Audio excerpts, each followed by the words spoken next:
gracias por la invitación y por ofrecer este espacio. Lo agradezco profundamente a todo el equipo de CELAC y a todos ustedes por estar aquí hoy. Espero que esta presentación y los esfuerzos que estamos haciendo en el grupo les parezcan interesantes y relevantes para sus propios esfuerzos. Voy a caminar alrededor, tengo que cambiar mi presentación y así no los aburro. Ando caminando por todo esto. No sé si lo pueden ver, pero esto es nuestro mundo hoy, septiembre 6 del 2019, a las 6:45 de la mañana. 4 millones y pico de usuarios de internet, 1 billón y pico, se dice 1 billón, 1.000 millones, ¿no? 1.700 millones de sitios web, 54.000 billones de correos electrónicos, billones de Facebook posts, billones de Twitter tweets. Esto es parte de lo que representa nuestro mundo hoy. Y esto es parte de cómo ha cambiado el ecosistema, de cómo escribimos, cómo leemos, cómo editamos, cómo publicamos. Parte, no todo, pero una parte importante. Si quieres, para que no te importa. Gracias.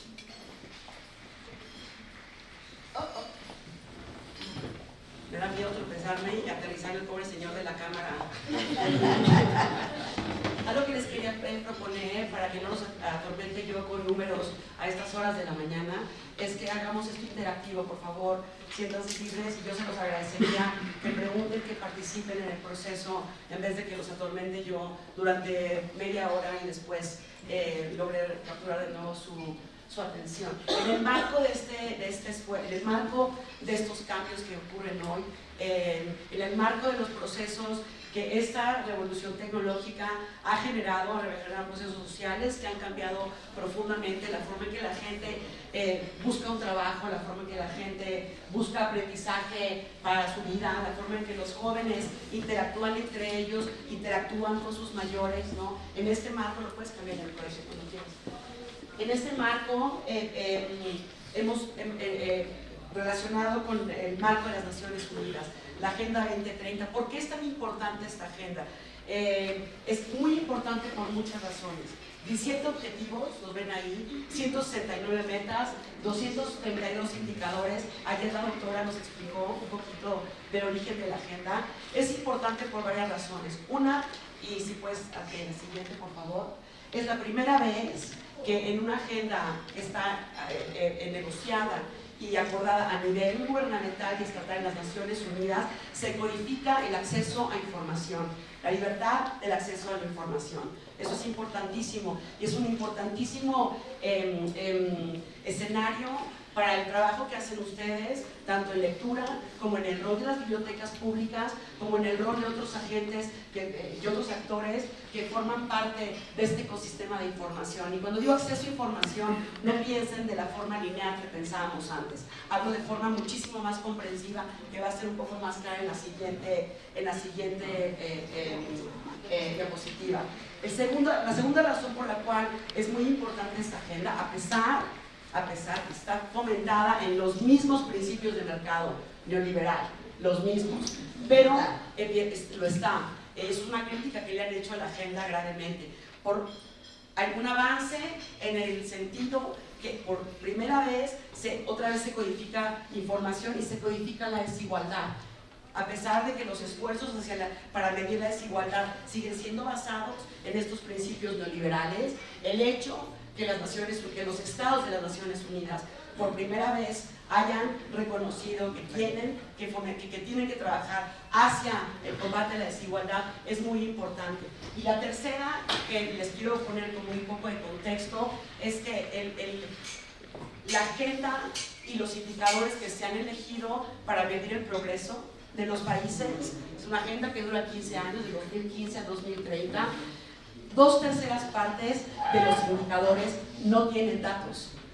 2/3 partes de los indicadores que se han elegido para medir el progreso o no tienen datos o tienen datos que son muy esporádicos, no están desagregados por género, por educación, por edad, la agenda ha hecho visible que en un mundo donde creemos que sabemos todo de todo, pues la verdad es que no ¿no? Y aquí es un espacio importantísimo para actores sociales como las bibliotecas públicas en participar en esfuerzos de recolección de datos con gobiernos, con organismos internacionales, con organizaciones públicas y sociales, ¿no? ¿Tienen alguna pregunta hasta ahora? Les quería pedir, ¿me puede regalar un poquito de agua, por favor? Que no tengo algo aquí, se me está sacando la luna. Me tomé el tecito de coca en la mañana y no sé si es que me está resecando la boca. Todos estamos mocados. Estamos... La fuente, ¿dónde sacaste esa información tan increíble que recordaste esta mañana? Perdón, no les puse la fuente se llama Internet Lifestyle. Lo voy a agregar ahí para que la gente tenga perdóname, eso fue un error, gracias. Una referencia, gracias por preguntar eso. Se llama Internet Lifestyle, sí, lo hacen en tiempo actual, en tiempo real, sí. No tengo ni idea cómo capturan esta información. Esta información es pública, hay mucha otra que venden, pero esa es pública, esa parte es pública. Sí. Entonces, en este marco, ¿no? ¿Cómo? El acceso significativo a la información toma un tono distinto. La forma en la que nosotros intentamos construir esta noción del acceso significativo está basada en un marco de derechos, ¿no? De derechos humanos. Muchísimas gracias. Y la pregunta principal que tuvimos, bueno, es el acceso a la información, significativo a la información, con todo lo que eso implica, puede crear de verdad sociedades más equitativas y más justas y más inclusivas desde el punto de vista social, económico, político, ¿no? Toda esa promesa, especialmente la promesa que emergió probablemente optimistamente cuando empezó el Internet y los espacios que abrió de democratización y participación, que ahora se ven coartados, ¿no? En muchos frentes. Es posible que esa esperanza o que ese optimismo realmente rinda frutos y podamos construir un mundo donde haya menos desigualdad, donde se fomente la transparencia en los gobiernos, donde se mejore la igualdad de género, ¿no? De diferentes géneros y identidades de género, no solo hombre o mujer, donde haya más participación de los jóvenes a nivel social, económico, y promover la vida cívica de nuestra comunidad. Gracias. ¿Puedes cambiarla, por favor? Entonces tenemos 4, y la pregunta principal, ¿no? Una, ¿eso es posible en algún futuro? Y 2, ¿cómo medimos ese progreso en nuestros países, ¿no? Es una noción compleja, el acceso significativo a la información. Tiene muchísimos factores, ¿no? Muchísimos, que afectan a nivel individual, a nivel comunidad, a nivel regional, a nivel país. Es muy difícil hacerlo a ese nivel tan desagregado. Pero podemos tener una idea, tal vez, con algunos indicadores, alguna idea a nivel muy general y muy hacia arriba, porque es agregado a nivel nacional, de qué tan bien están nuestros países trabajando hacia ese acceso significativo. Tenemos 4 pilares. Una, la conectividad, porque hoy en día es importantísima en términos de infraestructura, de acceso y de uso, ¿no? 2, el contexto social, que tiene que ver con oportunidades de educación, oportunidades de empleo para los jóvenes, pobreza, igualdad de género, ¿no? La tercera, habilidades, que esa es probablemente la más difícil de medir porque es donde menos información hay y es probablemente el espacio donde ustedes tienen más influencia, más injerencia y más conocimiento. Y el cuarto, el marco legal y jurídico, principalmente el marco legal y jurídico en términos de libertad de expresión y libertad de asociación, ¿no? Esos son los cuatro marcos. Pues también. ¿Hay alguna pregunta? ¿Aquí alguna reacción? ¿Sí? ¿No?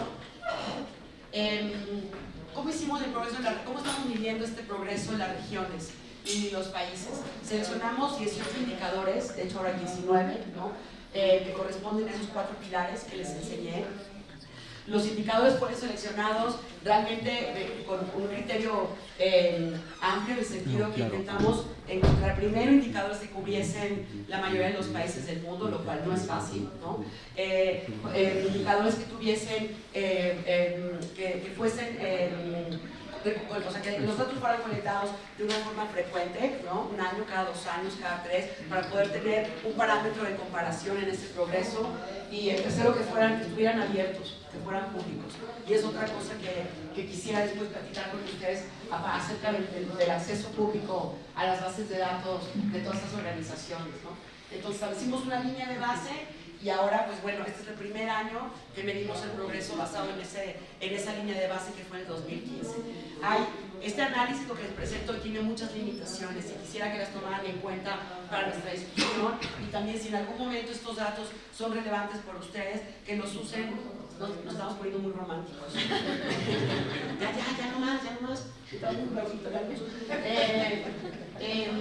Esto es una mirada muy general a nivel nacional y regional, ¿no?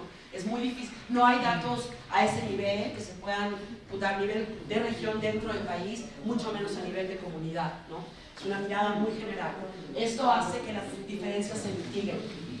Cuando tú ves los datos, por ejemplo, que les voy a enseñar, de la brecha de género que existe en América Latina en el uso del Internet, representa principalmente datos de zonas urbanas, no zonas rurales, ¿no? Entonces hay que tomar con muchísima cuidado, y el uso de esto se puede usar, pero siempre hay que poner eso en contexto, ¿no? ¿Le puedes poner, por favor?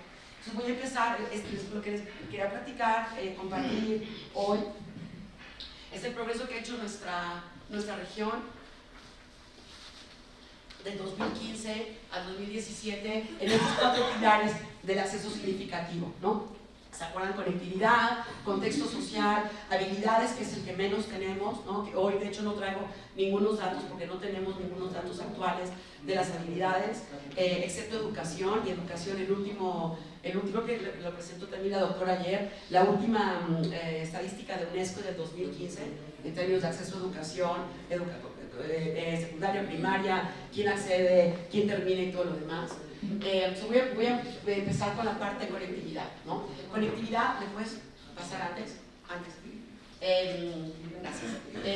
Conectividad, obviamente por razones completamente obvias, porque toda esta información viene de compañías privadas, es el pilar que más datos tiene, más actualizados están, y pues sabemos un montón. No un montón, nos falta un montón todavía, pero sabemos más, ¿no?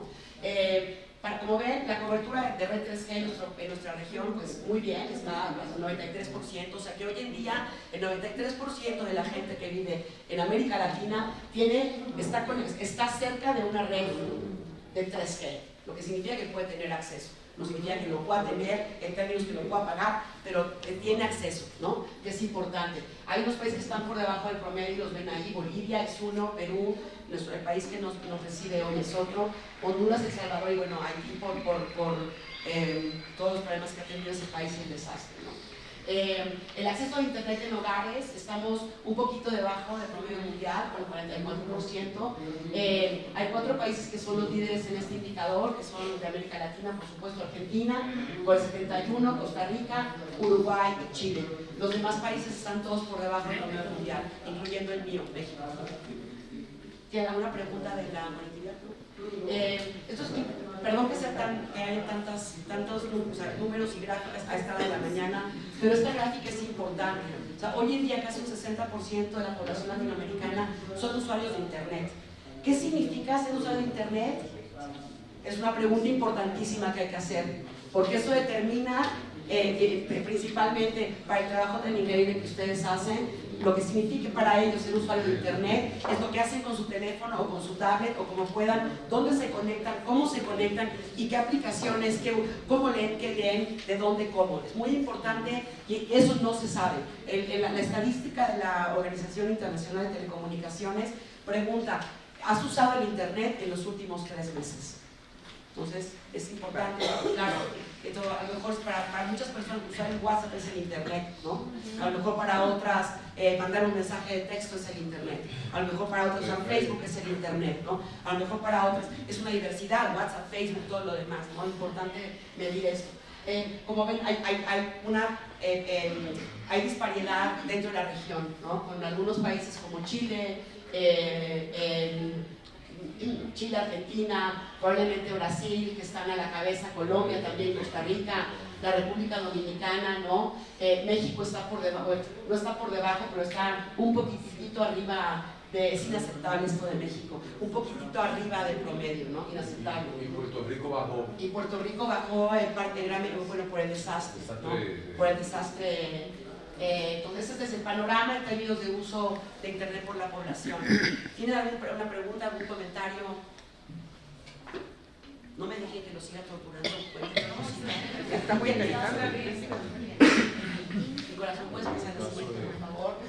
Esto es uno de los, para nosotros probablemente, una de las, yo hago así, le doy la espalda, lo siento, perdónenme. Uno de los findings, perdón, estoy empezando, uno de las cosas que hemos encontrado más interesantes. América Latina tiene la brecha de género en el uso de Internet más baja del mundo, como región. Te voy a dar un dato. Sí, dime. Mi madre tiene 84 años y me pidió que le regalara una tablet. Y yo le pregunté para qué. Dice, bueno, primero para oír mi música, luego para comunicarme con ustedes y luego para mantenerme al día en algunos temas. El asunto es que mi madre me manda mensajes a mí de WhatsApp. Ella oye su música, tiene todas sus cosas. Y tiene 84 años. O sea que es muy cierto ese dato. Es increíble, a pesar de que no dicen mucho, porque el hecho que es las mujeres, bueno, una grave limitación que estamos hablando de género bi, ¿no? Hombre-mujer. No hay identidades de género porque no hay datos en ese frente. A duras penas tenemos datos de hombres y mujeres, ¿no? Que es interesante que más, ¿qué significa? Eso hay que verlo más a fondo, ¿no? Que más mujeres, de hecho en muchos países, Colombia, Costa Rica, Chile, no recuerdo los otros, no Brasil, pero Brasil está cerca, estamos a nivel de brecha de género de Dinamarca, Noruega, Suecia, o sea, están listados así, ¿no? Es interesante. ¿Qué significa? Una vez más, hay que tomar los datos con un poquitito de cuidado, ¿no? ¿Qué significa el uso? No sabemos que la gente dijo que sí lo usaba, eso es todo. Pero es un dato interesante. Hay algunos países que pues todavía están en nuestra región, que todavía tienen brechas de género en el uso de Internet bastante grandes. Bolivia y Perú son dos de ellos, México también está ahí listado, El Salvador. Los otros cuatro, Argentina, Ecuador, Uruguay y Brasil, ya están más cerca de lograr esa paridad de uso, ¿no? ¿Puedes cambiar otro, por favor? A mí me hace pensar, si es posible, es una pregunta que quisiera hacer para todos, ¿es posible que podamos aludir al hecho que no hay, o que hay una brecha de género en el uso de Internet tan pequeño, no existente, como una manifestación de que las cosas de nuestra región de equidad de género están mejorando? Es una señal, ¿no? Una señal chiquitita. Pero es que están usando esto como diciendo las cosas están mejorando en América. Podemos, y yo lo quisiera, o sea, como una vaya, un poquito para platicar, ¿no? Podemos usar ese indicador como diciendo las cosas para las mujeres en América Latina están mejorando. Es una narrativa política, por eso quiero enfrentar un poquito esa narrativa, ¿no?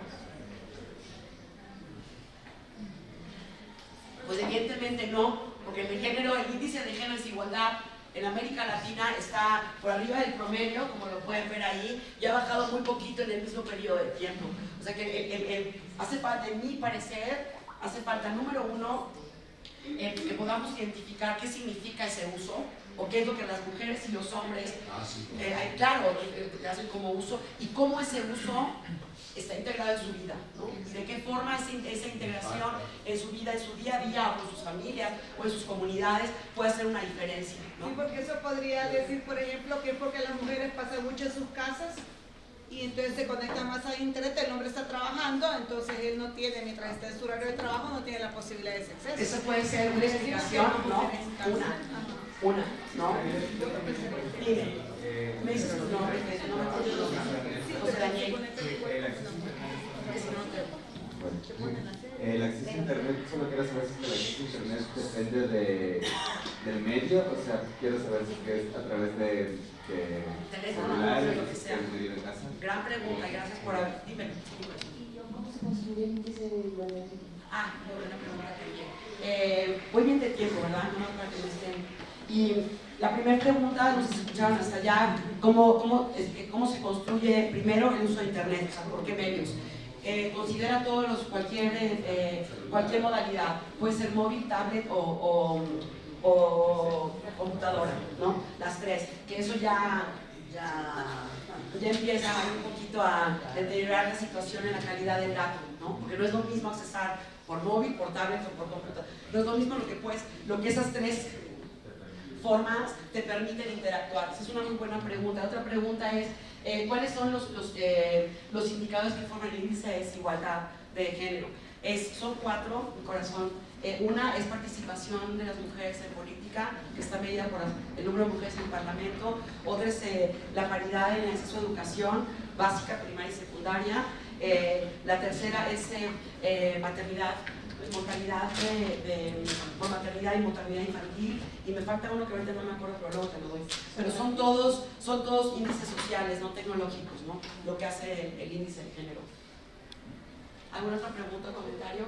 El tema del salario, creo, ¿verdad? Ay, muy bueno, gracias. El tema es así, la paridad de salario, que es uno de los indicadores más difíciles y menos construidos que hay, ¿no? Algo también que quería decirles, que me olvidé, dime. Solo cuando estaba repitiendo. Puedes, si no, no te escuchan hasta Yo creo que sí. Okay. Cuando se refiere a que es uso de móvil o de computadora, ¿cómo no hay una discriminación en el sentido? Porque, por ejemplo, nosotros teníamos unos índices ahí de que hay mujeres que tienen 3 celulares. Sí. Entonces, si están interactuando, entonces, en alguna medida, no es que sea en un momento determinado más mujeres, sino que hay uso de 3 celulares por persona, o sea, hombre y mujer. El índice está hecho con encuestas a personas, no viviendo el número de SIM cards, aunque esa fue una propuesta. Pero obviamente pues no, porque en algunos países, que no sé si sea también típico en América Latina, pero por ejemplo en muchos países en África, la gente tiene 3 o 4 SIM cards. ¿Sí? Porque en un sitio van acá y usan este, y otro sitio van acá y usan este. Pero no, está basadas en encuestas.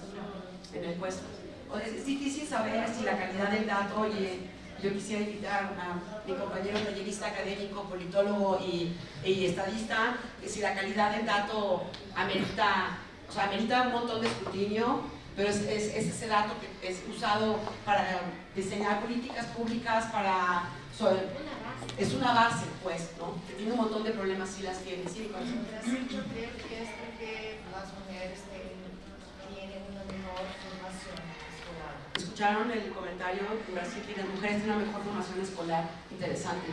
Existe casi, yo creo que la población es de 51-52% de mujeres, pero ellas tienen una mejor formación escolar. Los líderes no tienen cargo mejores. Mejor formación escolar, eso pasa en muchísimos países. Y no solamente es América Latina, en Estados Unidos tenemos un gap de salario del 25%. O sea, yo gano 75 centavos al dólar. El mismo puesto, mismas habilidades, en Seattle, que supuestamente es una ciudad muy progresista y todo lo demás. Quiero imaginar de otras. Entonces, hasta aquí hemos visto la parte de la conectividad, ¿no? Como les dije, la parte de las habilidades, un poquito el contexto social, con la parte de igualdad de género, ¿no? Del índice de igualdad de género. No hemos podido hacer ningún análisis nuevo de las habilidades, porque no existen datos, indicadores que nos permitan hacer un mapeo del progreso, ni siquiera en UNESCO. Salud, mi corazón. Te agarré, perdóname. Ni siquiera en UNESCO, lo siento, te lo escondí, no fue mi intención. Que UNESCO, algo que quiero recalcar es que todas estas organizaciones gubernamentales, organismos internacionales, no son los responsables de capturar los datos. Ellos son los guardianes de los datos, muy diferente. Los gobiernos son los responsables. O sea, hay que apuntar el dedo, no es ni UNESCO, ni la OIT, ni la ILO, ni ninguna de esas. Son los gobiernos, ¿no? Y hace falta un montón. Había olvidado decirles que de ese dato de la igualdad, del uso de hombres y mujeres del Internet, solamente 75 países hoy en día capturan esos datos, de todo el mundo. 75 países, ¿de cuántos somos ahora? 199, 200, algo así, ¿no? O sea, muy poquitos. En la conectividad, pues América Latina bien, ¿no? Hemos avanzado, hay progreso en 3G, estamos casi Estamos ya en 4G. cobertura, es mínimo 3G, es lo que mide ese mínimo 3G. Viene el Internet, nos falta un poquito en el uso porque todavía hay una gran desigualdad económica y social en América Latina y probablemente también de habilidades que previene que mucha gente pueda conectarse de una forma o de otra o pueda pagar esos servicios, ¿no? Otra razón más por las cuales las bibliotecas públicas en este frente son críticas, ¿no? Para proveer ese acceso a mucha gente que hoy en día no puede conectarse, no pueden financiar ellos solos el acceso. De la parte del marco jurídico y legal específicamente dirigido a las libertades de asociación, de expresión y libertades en línea, América Latina no está muy contenta. En general en el mundo, esta garantía de los derechos políticos y civiles, esto es un índice que mide Freedom House, que es una ONG increíble, un think tank increíble, han declinado en los últimos 13 años en todo el mundo. En todo el mundo, es el terceavo año donde ha habido donde ha declinado el índice, lo que significa que han declinado las garantías de nuestros derechos civiles. Esto es gravísimo, pero gravísimo. Dime, mi corazón. Que además si ves ese mismo mapa de Freedom House de libertad de prensa y no de libertades civiles, se pone mucho más amarillo todo. Por supuesto, esto no mide la libertad de prensa, que es muy importante. Mira y que también lo tiene Freedom House, la libertad de prensa, pero la mancha amarilla en América Latina se vuelve mucho más grande. Enorme, mucho más grande, tienes toda la razón. Gracias por hacer ese comentario. Bueno, todos sabemos que en América Latina muchos de nuestros países están enfrentando ahorita graves complejos problemas en la democracia y en garantizar derechos de diversidad y derechos de otros frentes, ¿no? 10 países en nuestra región hoy en día son considerados parcialmente libres y como dijo si esto fuera para libertad de prensa, probablemente sería toda la región y mi país se encabezaría la lista, ¿no? Esto es muy... Perdón. Sí, una cosita más que me parece que es interesante, porque eso además lo que muestra es una especie, entre comillas, de promedio nacional, pero uno de los temas que más intensamente se está investigando ahora es el tema de autoritarismos subnacionales, de cómo uno se puede encontrar un Estado nacional que en promedio es democrático, pero cuando empieza a bajar a lo subnacional se empieza a encontrar órdenes autoritarios muy intensos. Y eso pasa, excelente punto, y eso pasa en México, por ejemplo, ¿no? La parte regional de Tabasco, la parte del norte, son como otros estados que si se tiene que medir, probablemente estarían todos morados, ¿no? Morados de la Paraná de libertad, ¿no? ¿Algún otro comentario? Gracias por esas... Bueno, la siguiente, por favor. Este también es preocupante, y estos son las libertades y derechos que tenemos como usuarios de Internet en línea, ¿no? Y quitando 3 países, que obviamente está Canadá y Estados Unidos incluido en nuestro continente, ¿no? Y Argentina, todos los demás países en América Latina que miden esto, que no son todos, están ahí los que están incluidos en el índice, son parcialmente libres o no libres. Hay una cosa bien interesante, si ustedes ven las diferentes sombras, la primera sombra son obstáculos al acceso, la segunda sombra habla de los límites en el contenido y la tercera sombra habla de las violaciones a los derechos de usuarios.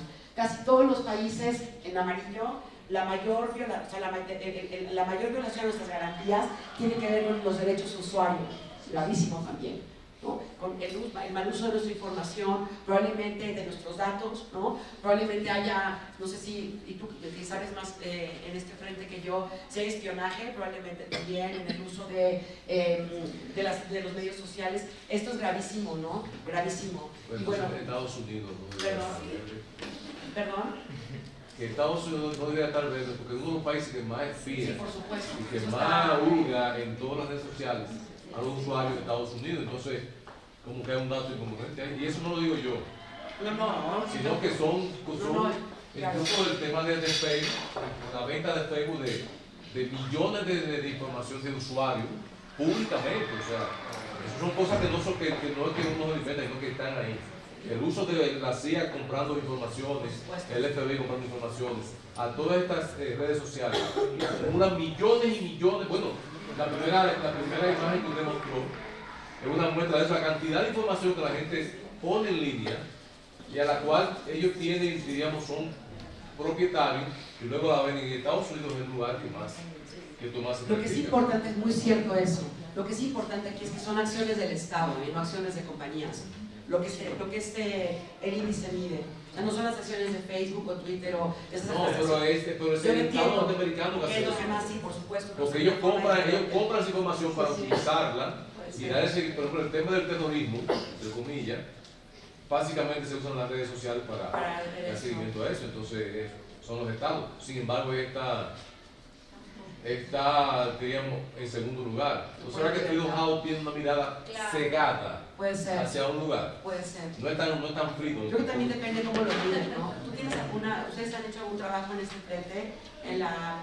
A ver, hay muchos cuestionamientos que se hacen con respecto a algunas de las cuestiones que hace Freedom House en este caso. Pero sí, una de las cosas que ellos son muy transparentes desde el punto de vista de plantear cómo hacen la medición.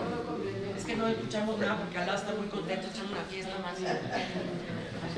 A ver, en el caso de Freedom House, como cualquier indicador, hay mil cosas en las que uno se puede agarrar para cuestionar, pero hay uno de los primeros puntos que me parece que es importante para tener en cuenta es que ellos son muy transparentes a la hora de plantear cuáles son los criterios a través de los cuales bajan la información. Entonces uno puede cuestionarlo o no, pero sabe cuáles son, si uno se pone a revisar.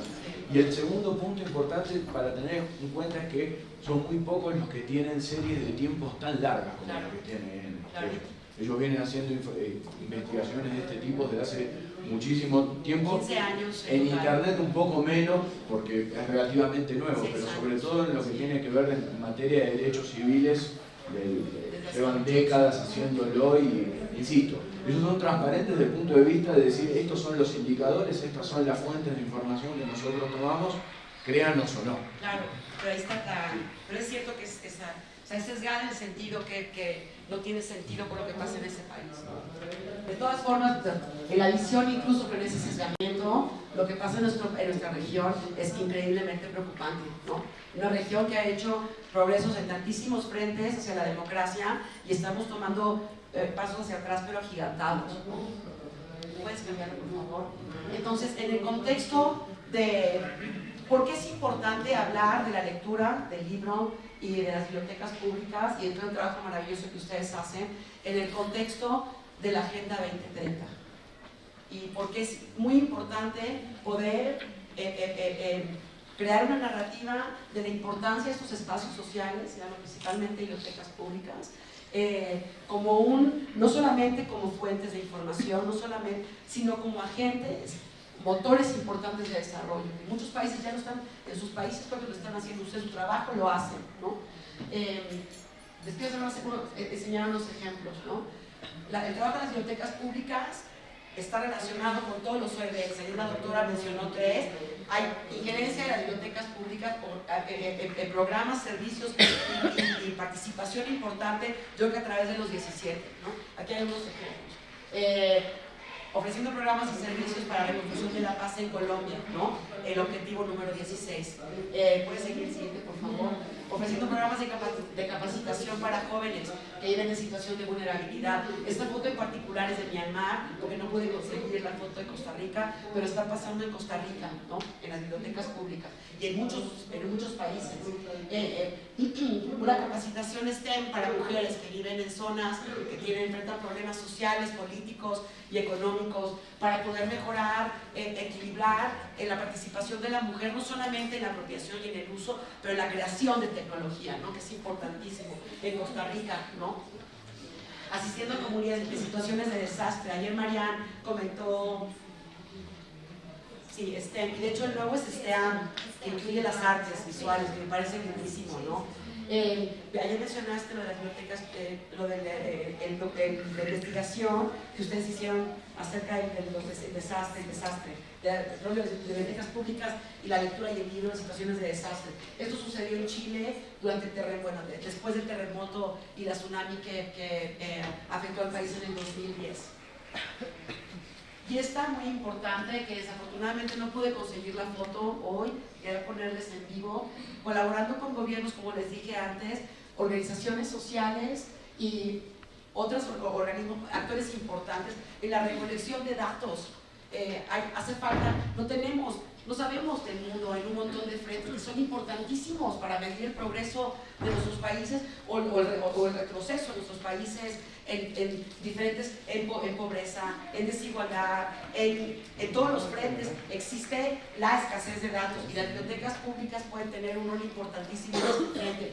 Hay que aquí están nuestras compatriotas colombianas, hay un programa bellísimo en las bibliotecas de Medellín, donde pusieron sensores de aire que diseñaron con un grupo de ingenieros que son de bajo costo fuera de las bibliotecas para medir el nivel de contaminación de la ciudad. Obviamente que se justapone a lo que el gobierno publica, ¿no? Muy interesante. Eso es una forma, ¿no? Y yo con esto termino. Muchas gracias por su atención. El resumen ejecutivo del reporte está traducido al español. También está el reporte ahí que les puse en la presentación. Tienen un link para poder irse a la página web donde está el reporte. No sé qué horas son y si tengo más tiempo para platicar o ya son todavía. Yo pensé que ya tengo un montón. ¿Tiene alguna reacción, ven esto de forma relevante y aplicado a su trabajo? Puede ser algún importante marco de referencia o útil marco de referencia.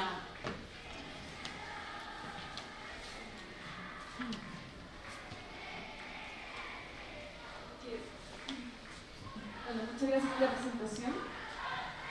Son interesantes los cruces que se pueden realizar, porque si lo vemos por ese lado, claro, lo que tú mencionabas de la conectividad, podemos estar bien, pero ¿qué pasa con el cruce de los contenidos de esa conectividad?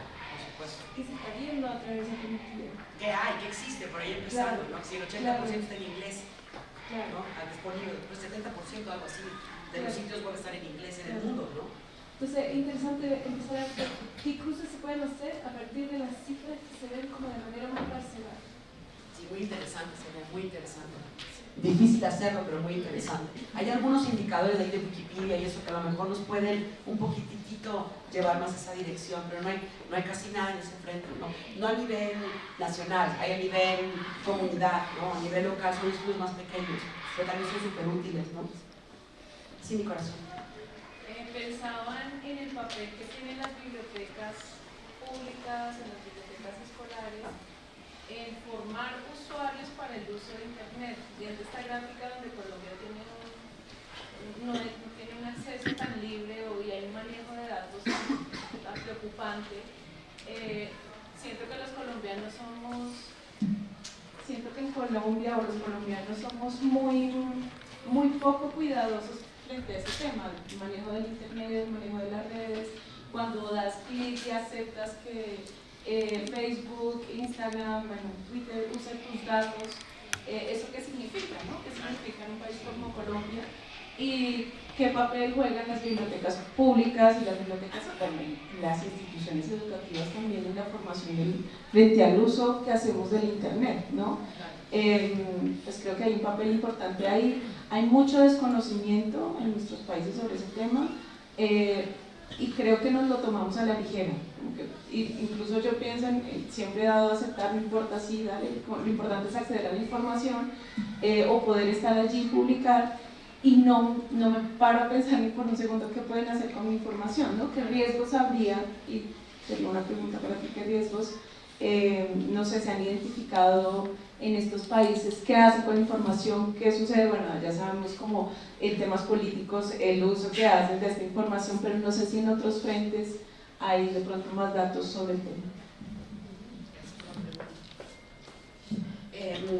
No, esa no es, de lo que sé es lo que he leído, esa no es mi área pero sí creo que las bibliotecas públicas, una vez más, como espacios sociales, en esos países donde las bibliotecas públicas juegan un papel de espacio social, donde hay confianza en la comunidad, donde la comunidad siente que es un espacio suyo y lo apropia, es importantísima la concientización social del uso seguro del Internet.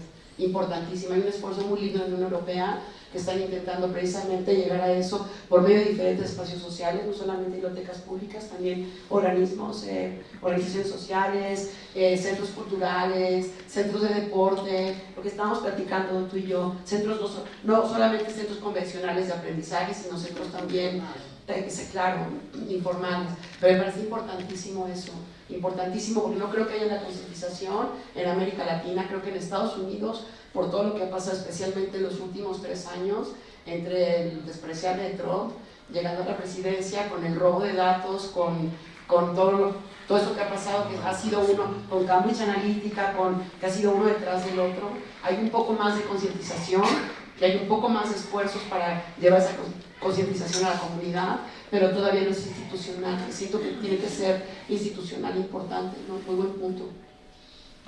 Sí, también una cosa que me parece que es importante agregar en términos de lo... ¿Pueden escucharlo allá?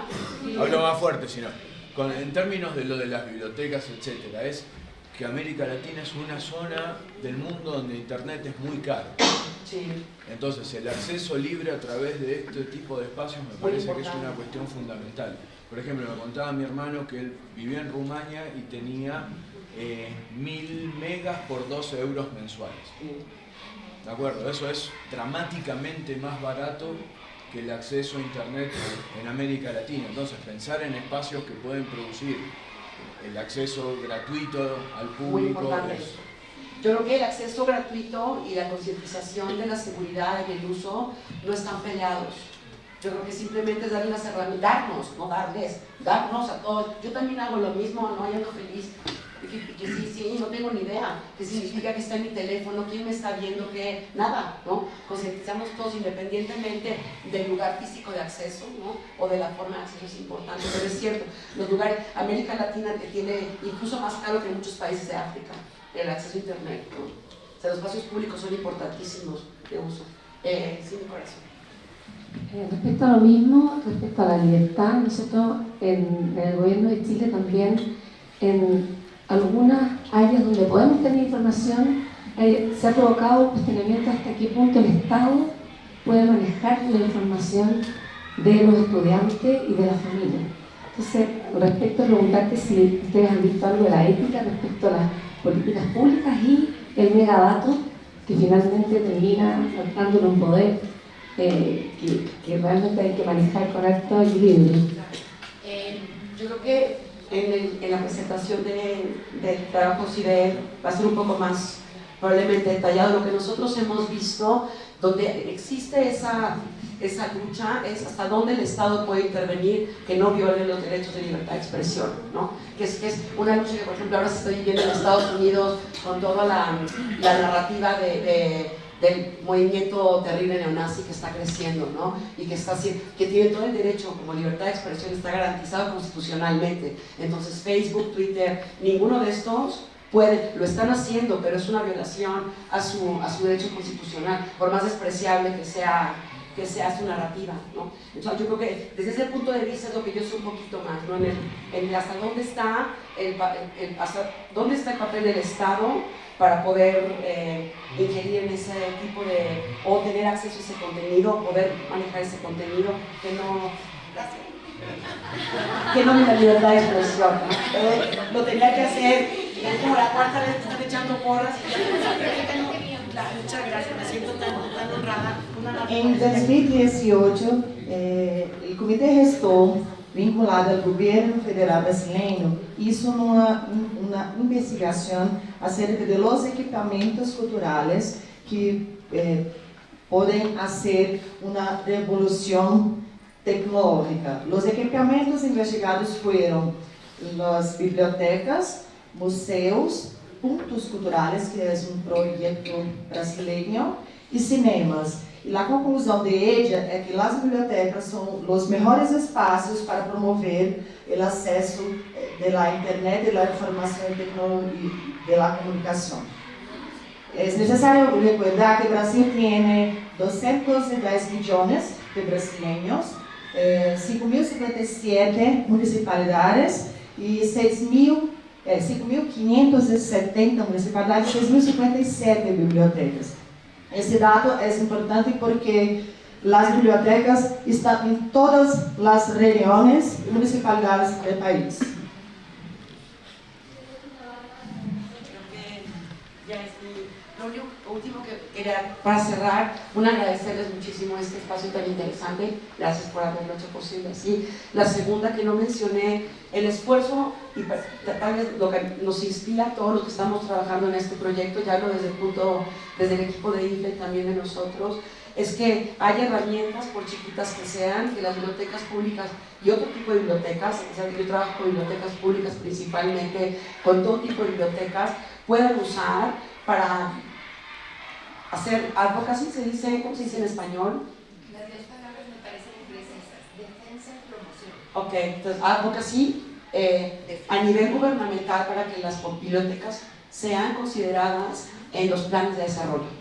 Ese es el objetivo, que yo sé que es un objetivo así que todos ustedes probablemente lo piensan todos los días, pero por eso creo que es importante, de alguna forma, una herramienta más chiquita que pueda hablar, que haya una narrativa del papel que juegan las bibliotecas dentro del marco de las ODS, que eso pueda abrir un espacio donde haya recursos, tal vez, donde haya otro tipo de actividades que las bibliotecas puedan participar, que, número uno, hagan mejores resultados que muchas políticas públicas que se implementan, ¿no? Y número dos, que tengan esa posición, que estén considerados como actores claves dentro de los planes de desarrollo. No solamente socios ad hoc, ¿no? Sino que estén considerados actores claves en ese plan, ¿no? Y una mano por ahí, yo creo que ya me tengo que ir.